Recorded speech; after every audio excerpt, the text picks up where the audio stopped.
Hello readers, I want to talk about how two texts about the same subject can approach that subject in wildly different ways. Let's look at a story told across two different styles of media, and as we do, pay attention to their similarities and their differences in presentation. First, let me tell you straightforwardly about a time I went to the grocery store. I needed eggs, so I biked to the store along my usual route. I opted for an 18er instead of my usual dozen, but when I got home, I tripped on the stairs to my apartment and I lost fully 2/3 of the eggs. Oh, it was awful. I was really crabby about it. I had to go out and get more eggs. Okay, so that's one take. Now, watch this.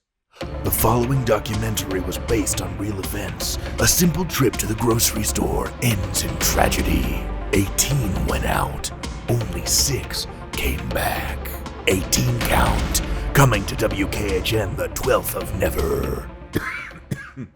I'd like to draw a quick Venn diagram of these two events. What do they have in common? All right, so here are the things that the two depictions have in common, right? They both contain a depiction of the event, the number of eggs that I bought and then lost. So I bought 18.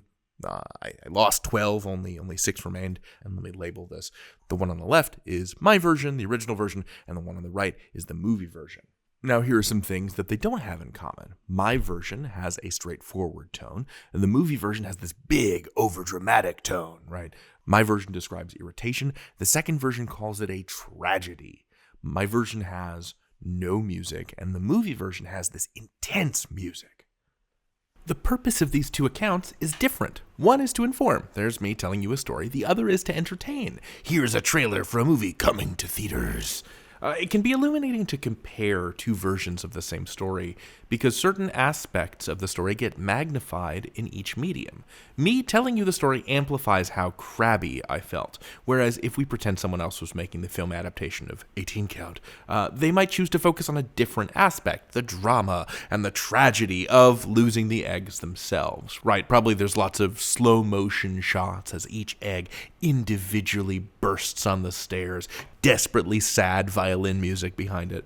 Anyway, the point is that next time you go see a movie version of your favorite book or video game, or the next time you're reading two different accounts of the same event or topic, think about what elements are emphasized in each one. What does one medium do well that another one does poorly? Food for thought. Well, no eggs for thought. Anyway, I'm fresh out, but I'm cha! You can learn anything. David out.